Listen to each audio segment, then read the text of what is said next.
But when you work with a child and you hold space for them, Mhm. those interactions are literally life changing for them. They go on to heal and grow and be so much more evolved and regulated because, someone's held space for them. Yeah.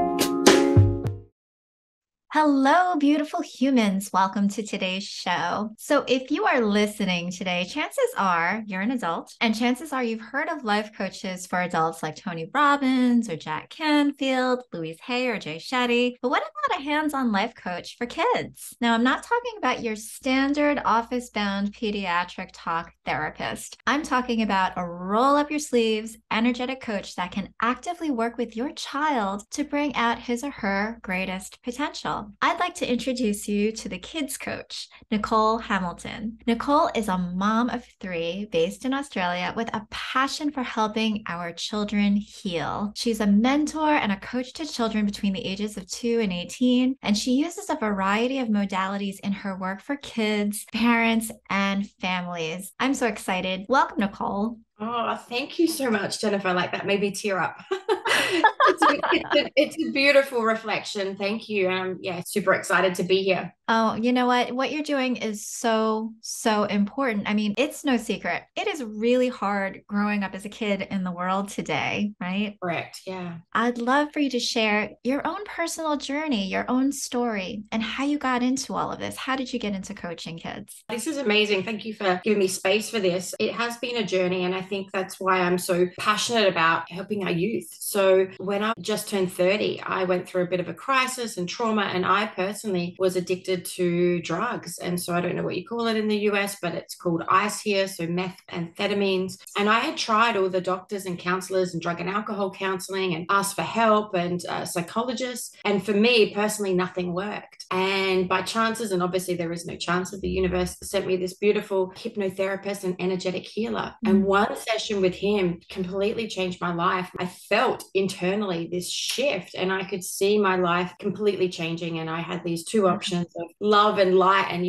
being sober with my kids. I had 2 kids. And then the other side of darkness. And basically, if I kept doing what I was doing, death. But there was such a pull that my whole body shifted. I didn't want to take the drugs anymore. And fast forward now, 12 years later, I didn't stop studying after that. It was like, wow, these modalities help so much more. And it's not really spoken about. I mean, it is, I guess, now 12 years later. But back then, you didn't know what a hypnotherapist was, or a coach, or a breathwork facilitator, or an energetic healer. And so along that journey, I've been through divorce. I have a wife now. I have 3 beautiful children. I have a neurodiverse son. I've done a lot of healing around depression and trauma and family therapies and split families. And Mm. every time I learned something that helped my body and my life, I was like, why are we not doing this for kids? There's a 7-year-old who's lonely, who's being bullied and doesn't want to be at school. And parents, they don't know what they don't know, but they're not realizing that or holding space for those emotions. And then you've got a 14-year-old who's, severely depressed or anxious. Why is there not a coach helping her breathe and talk about it? And in Australia here, it's a bit different. We have massive wait lists for our medical and our psychologists. So everything that I learned, I kind of got a name here in South Australia that I would be the holistic or the hypnotherapist that work with kids. And everything that I learned can be a game. We can make that so fun for them to hold space for their emotions. And I just believe if we start working with the kids, our whole future will change. If a kid can be evolved and have a deep connection with themselves and feel safe within themselves to Yeah. express themselves and talk about their emotions, Mhm. our whole world will change. So yeah, I'm Yeah. super passionate about using the skill sets that we have and using them for our youth. I think that's incredible because if I think about the evolution of childhood from back when I was a child, which was eons ago, and the amount of parochialism that had been in the school system or even in families that might have been in the US, there had been this very puritanical kind of basis to a lot of how a traditional upbringing would take place. And to your point, anything like energy healing healing or hypnotherapy. I mean, that wasn't even talked about. That was almost considered voodoo magic way back then. It was like not really in scope at all. But yet, as children are going through and there's some sort of a pain, there's something missing, there's something that they're not getting, which causes them to lose their way. And it could end up in behavior that no one can understand. And then they're labeled as either bad or they're punished. And so I think that what happens is the schools and parents are not necessarily as equipped as they could be for that child to really thrive. There's more of a tendency to have neurodivergence or emotional divergence and things like that. So it does seem like it's more important to have different kinds of options for parents and for schools to offer. Correct. There's so much, every child is different, every human being is different, but there are so many similarities. You know, we all feel lonely at times, we all feel overwhelmed, we all feel angry. And, you know, knowing that if a parent, and as I'm a parent of 3, we get very overwhelmed as well. You know, sometimes it's just not okay for us to hold space for our own children. You know, having beautiful role models, I call us, you know, kids coaches, but it could be a big brother, big sister, a mentor, having a support worker come into your home or you visit them can make such a difference in the harmony and the love and the connection in your home. And that's all what human beings want. They want to be connected. And when we're overwhelmed, and if a kid's overwhelmed and the parent's overwhelmed, you've got that polar opposites. And so the family's in disarray and coming in, and it could just be as simple as making a beautiful coffee for your mom and say, you're doing a really good job. You're looking after your kids, bringing her, filling her cup up. That's a part of it too. It's not just there's so many different realms to it. So for me, it's just looking at that niche that's lacking in society to help come back to community. It takes a tribe or a community to raise a family, and sometimes that is not blood related. So if you imagine that, you could just pick up the phone and say, hey, I need a big sister, big brother, I need a mentor, come and help me with my kids, for the single moms or single dads or people just in struggle. How cool would that be? You know, if that was just a thing, you know. Yeah. And part of what we believe here at the Human Beauty Movement is that this is not a blame or shame sort of a thing. There is real valid reason why parents get overwhelmed, why we feel at times that we just can't handle another thing. And everybody goes through it. That doesn't mean that you're a bad parent. It doesn't mean anything of the sort. It means that it is legitimate and everybody could use some support every once in a while. Everybody needs some respite. Everybody needs to be able to just have a little bit of a safe zone where they can be like, you know what, I need a timeout. I need to go and take a bath. I need to just decompress in some way, especially if you're working, especially if you've got multiple kids, especially if there's a relationship situation which is tenuous. And so many of us have that as well. And so, yeah, there's nothing to blame. There's nothing to shame, and nothing about your child or anything like that is to be blamed or shamed or anything like that, because there are a lot of times when there is like maybe an outburst or a lashing out, there's something underneath, isn't there? There's some sort of a pain or some sort of need that might not be feeling met. And sometimes it's so hard to articulate when you're young. And sometimes it's not so easy to have open communication with the parent because there might be a little bit of embarrassment, or I don't know how to talk to my parent like I talk to my friends, or this and that and the other. And so having somebody else just kind of come in and be that safe place, that safe person, that buddy, that mentor, that coach is a really good idea. Again, it doesn't mean that you're a failure as a parent if you need extra help at all. It's actually like, wow, do it for you, do it for your family, and see something to try. It's a resource that's available to you perhaps, and something that could help. And maybe what you can do, Nichole, is explain like, what are some of the ways that you come in and help different families, different kids in their situations? So the first thing that I do, and I've got 73 kids coaches here in Australia, right across Australia, and we do Zooms. But the first thing we do, and the only thing that's the same, is we connect and we empower, play and grow. So connect with a child, and that can be, as I said, from 2, and I have worked with 2-year-olds, and that's getting on the floor, having your games out. And when a child comes to you, you know that you've got that connection because they're not paying for the session, they're not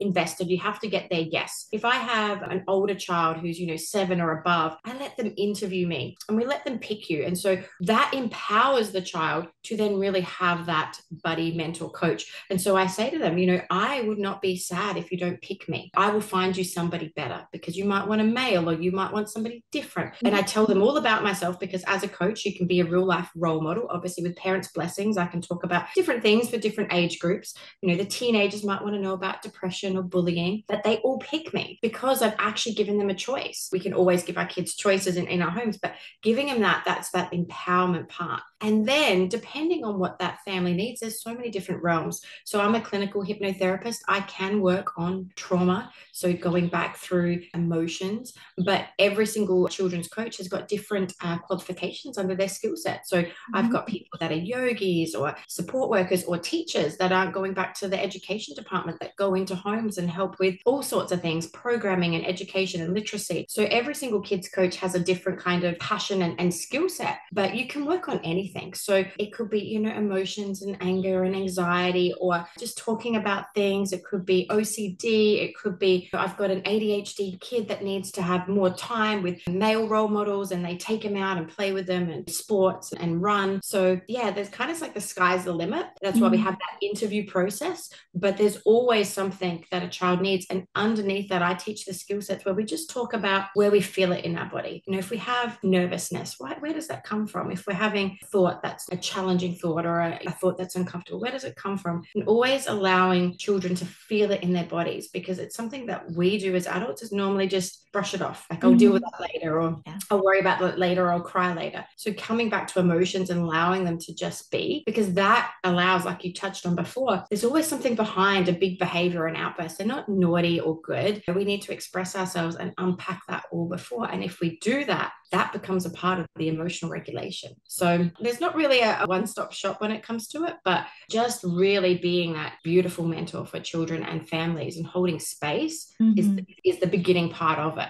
And like you said, nobody's a failure. We don't know what we don't know. We all get overwhelmed at different times. There's absolutely no judgment. Have I yelled at my kids when I'm overwhelmed and busy? Yeah, absolutely. You know, do I unpack it with them later on and apologize and say, hey, I wasn't my best self? Yeah, I do. Some families don't even know that that's a healing modality. Let's unpack when we don't behave. Let's be a role model for our children and apologize and talk it through. So some of the skill sets are very simple and some can be very deep. Yeah. And certainly there are different methods of parenting. And I'm sure that there's millions and millions of authors and books and experts on parenting and raising children and all of that. There's all sorts of advice, but you just never know what is quite right for your situation until you really are able to have clarity around the communication and what is motivating you, how are you feeling, and then what is your child going through, and how can there be this closeness and this overarching sense of love. In some cases, I know in my own upbringing, there was more of a sense of, I'm the mom, or I am the authority, you are the child, you listen to me and you do as you're told, be seen and not heard. And that was a way of being brought up, which had its consequences, certainly. But truly, I think that in a lot of cases, there are trends and styles of parenting. And now I think it's kind of come to the place where we're realizing being more open and having more empathy and communication where there is this kind of equivalency is not a bad thing. Certainly, there is a level of authority that needs to be instilled in a family and in a household, but in a situation where there's schooling, there's a semblance that this structure and the way that kids are taught in school may be a bit outdated. And I think that that's something that you also have brought to light in your work too. They just aren't really as equipped as perhaps they could be, or as nimble, because there are so many different needs now. And it's not as cookie cutter as we thought that it was once before in education. Yeah, correct. Well, I mean, I parent so differently now. I mean, I've got a 16-year-old, a 13-year-old, he's neurodiverse, and then my 2-year-old. And I didn't know what I didn't know. I was brought up similar to you. Like, my parents were the authority, do as you're told, that type of thing. And because of that, when I go back and I look at my childhood, I shut down my emotions. And that's why in my 30s, when I went looking, I was like, wow,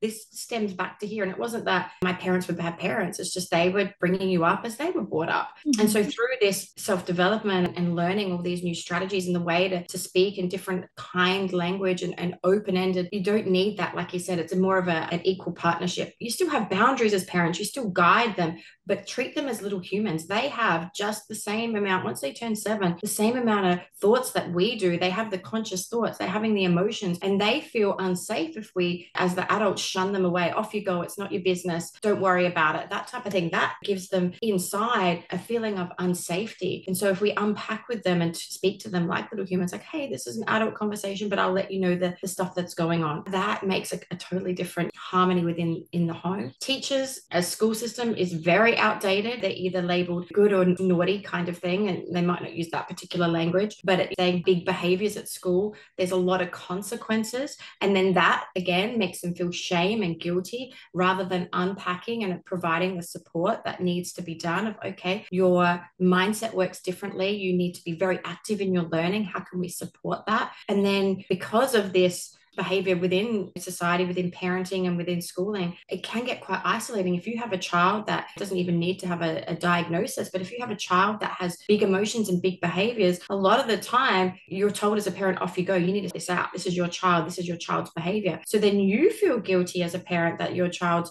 not behaving in the right ways, and you have to kind of suss that out yourself. So for me, it's being super vulnerable, sharing everything that I've learned and that I know. I'm not saying that I'm the best parent ever, no way. But if I could share some tips and tricks that can help another parent feel connected and better equipped, that's really where it's at. And there is massive culture shift here in Australia. There's so many children that don't want to go to school anymore. They just don't want to be there. And that's huge. Like, how do we battle that? You know, they still need to be educated, but that's a huge red flag. Kids don't want to be there. They're not feeling safe there. They're not becoming their best selves because of the culture or the teaching or the other students that are around. Wow. So even more so, parents need another space, another safe space to bring their children and bring themselves so that we can grow and thrive together. Yeah, that is such a hard thing to contend with. And how can you blame children when it seems like when they go onto social media, the whole rise of the influencer gives them this impression of money for nothing? Like, and where you can just Google anything. It's like, why do I need an education when I can just Google anything and I can just learn anything on YouTube, which they've got a point. Or we're kind of creating this situation where there are more and more disincentives to just go through regular school, let alone college. There are so many people that don't even think that college is the kind of value that it once was,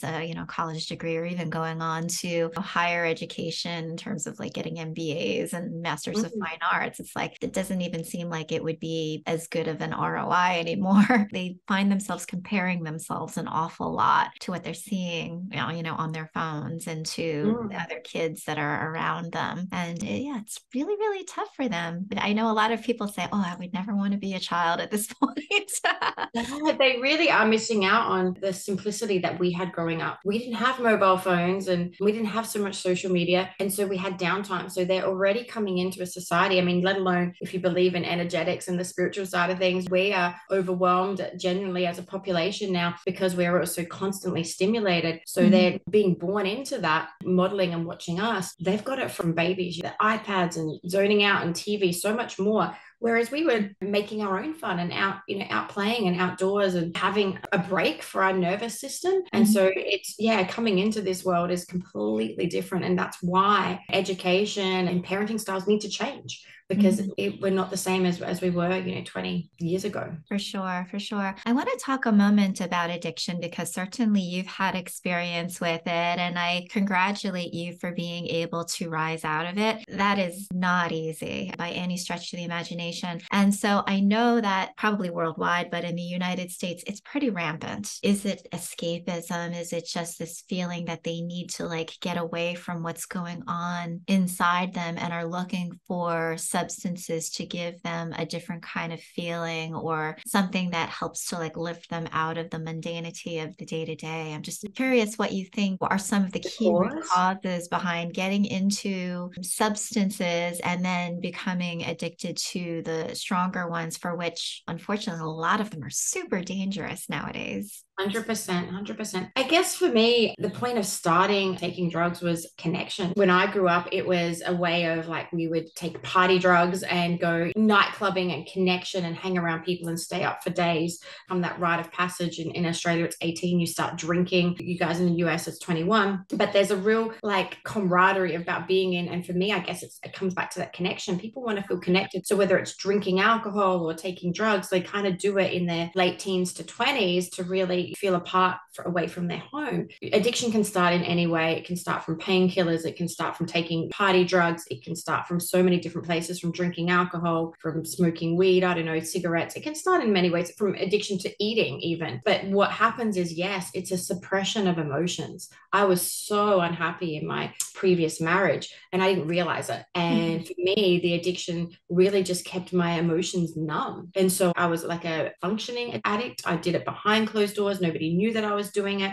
I could go to work on it, but it got really, really bad where I was doing it every day and I was literally losing my mind. Addiction becomes a different biochemistry in your brain and you can't survive without it. It's I need another one. I need some more. I need another drink. I need another thing. And you can get into it in multiple facets, but for really it is a coping mechanism because of whatever you've been through. And it could be trauma or just unhappiness, or the underlying cause is probably quite similar for a lot of people, is they just don't know who they are and they need to work on their own happiness. Once you start working, and that's what I found with the hypnotherapy and energetic work, is it opened up a whole nother world. We actually have all the answers we need within inside of us. You just need a guide. And so, for me, it's, talking to any addict is like, if drug and alcohol counseling hasn't worked for you, or doctors or medications, keep asking for help, because for me, I always knew I wanted to get sober, and that is a choice. And so if there are other addicts out there and other families listening to this that are, supporting addicts, you can't help that person until they want to get sober. That's the first thing. So when they do, asking and continually asking until you find that right person to help you through that. For me,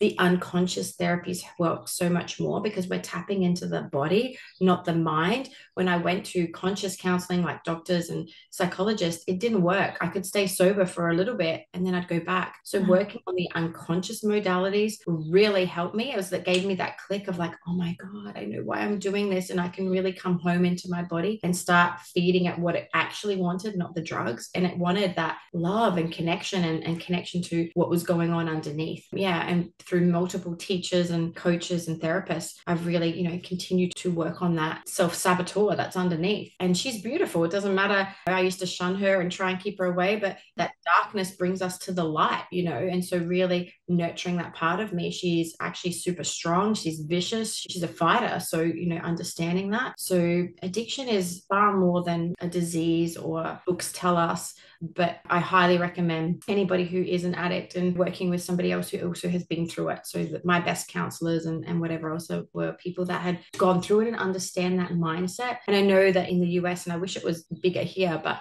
the AA meetings and everything like that is obviously amazing. Right. Yeah. So I'm curious, when you are giving advice to parents or to anybody who is thinking, I'm not sure if I need to bring a coach into the mix, or maybe the child is like feeling a little bit wary about the whole idea. Like, what are some of the cues? What are some of the things that you might notice in your child to say, I think that this might be a really good idea for us? Like, where do you think it really kind of stems from that would get, I think, a family or a child or parent more interested in considering having a coach come in? Yeah, beautiful question. I think that if you're noticing that your child, especially in the teenage years, is really shut down and they're not talking about things, if they're really disengaged, playing a lot of gaming, and that's their only source of connection, like that probably is a flag or a curiosity. And then that might be, you want a coach to take them out, get them out the house, play, because they can use talk therapy while they're doing other things. If your child is having overwhelm and meltdowns and big behaviors and you just don't know how to support that, and that's a common theme that's coming up. If you have lack of communication, so I do a lot of mother and daughter things where the bond is kind of broken and there's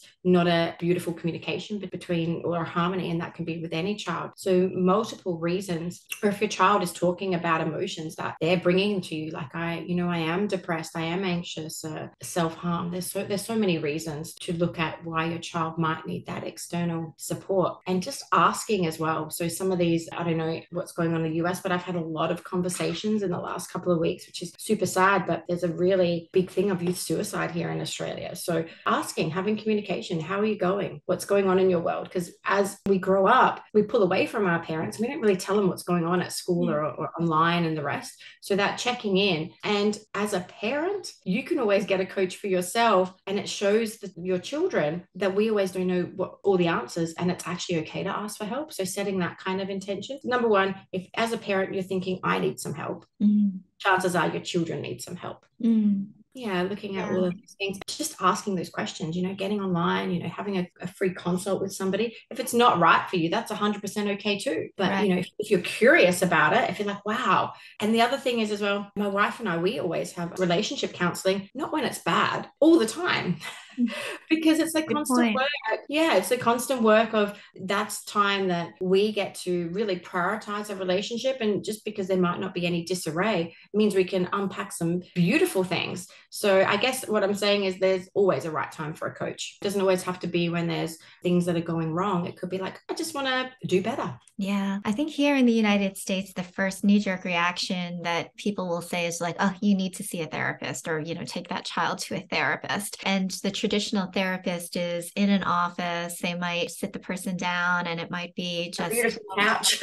What's that? Yeah, a couch, like lay down on the couch, or, the psychotherapist. So it seems like your modalities are quite a lot different, that you even get out into playgrounds and start playing games and things like that. And so, turning things into games makes it a little bit more entertaining and invigorating for a child, right? 100%. So I believe any session can be a learning moment. So that's where the play and grow comes in. We don't have to get them to sit down on a couch and just talk about their feelings. We can go to a playground and do some primal screams or some shaking or some running and get those emotions up and moving through. We can make slime or Play-Doh or do some beautiful art therapy. There's so many different ways that you can really help your children. It doesn't have to look like therapy, but it is therapy. We can draw chalk outside and we can do a circle of let's jump into our happy emotions and let's jump into our not so comfortable ones, maybe anger, and like, what's the difference? Everything can be done. Everything that I've learned as an adult as a coach can be made for a game for kids,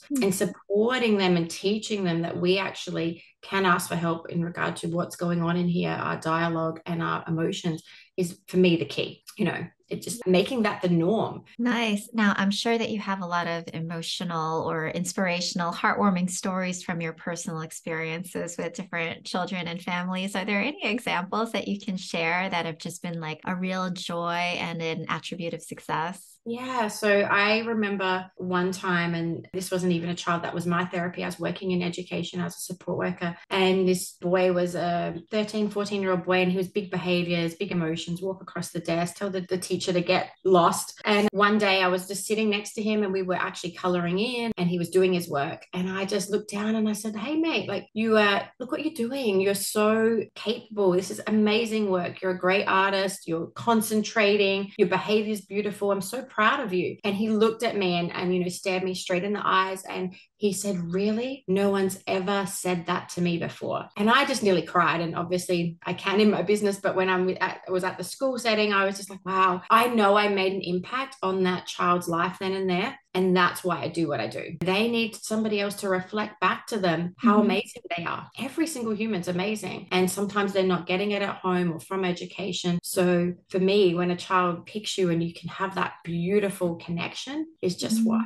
Yeah. Just why. And they get it. And just a really other quick one. I remember when my son, who is nearly 17 now, was 7, and I started learning all these modalities. He was really angry. We were going through the divorce. And I just asked him, I said, when was the first time you were angry? And he grabbed his little fists together and he clenched them. And he said, when I was in your tummy. And so this is kind of like timeline therapy, if you know anything about NLP. And I was like, wow. So that was the first time you were angry. I said, what do you? He goes, yeah, I was stuck. And he was breached. He actually broke my waters to it a bit weeks early. He wanted to come out. He was stuck under my liver. His nervous system remembered that he was angry from that time. And we unpack that so that he knows that he can release that anger. It's not always talking about the current things that are making you angry. Sometimes it's going back and unpacking, where did it come from? Why is your body storing that? And so using different techniques, kids can heal super quick. us adults are the ones that take the work, that need a lot of constant guidance and assurance. But when you work with a child and you hold space for them,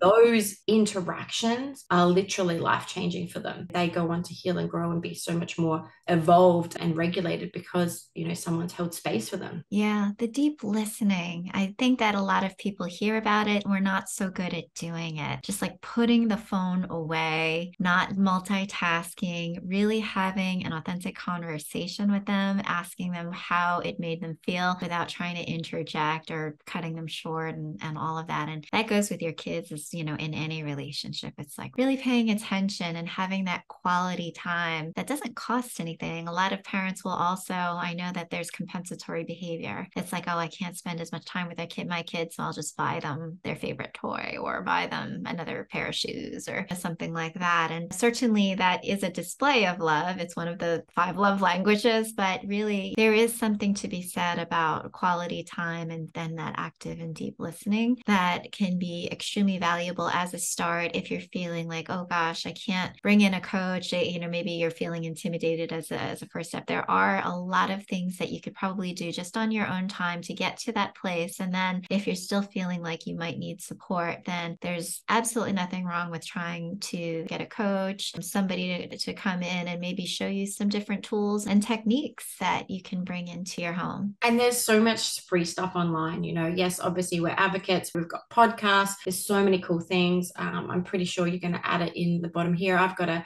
5-day free program just to help parents with overwhelm. There's cool games, there's meditations, there's so much free stuff on YouTube. So, and TikTok for your kids, if you stuff, like there's so many different ways that we can get into their world. Like you said, it doesn't always have to cost money. Yeah. So that's right. Well, Nichole Hamilton, the Kidz Coach, thank you so much for being on the show today. I appreciate you and your work so very much. Thank you so much for having me. It's literally, I guess, my life's mission now to really talk about this more and get it out there. So you're one of the first steps, my first one in the interview. So, I'm delighted and I'm very honored. Thank you so much, Jennifer. Thank you for listening to the Human Beauty Movement podcast. Be sure to follow, rate, and review us wherever you stream podcasts. The Human Beauty Movement is a community-based platform that cultivates the beauty of humankind. Check out our workshops, find us on social media, and share our inspiration with all the beautiful humans in your life. Learn more at thehumanbeautymovement.com. Thank you so much for being a beautiful human.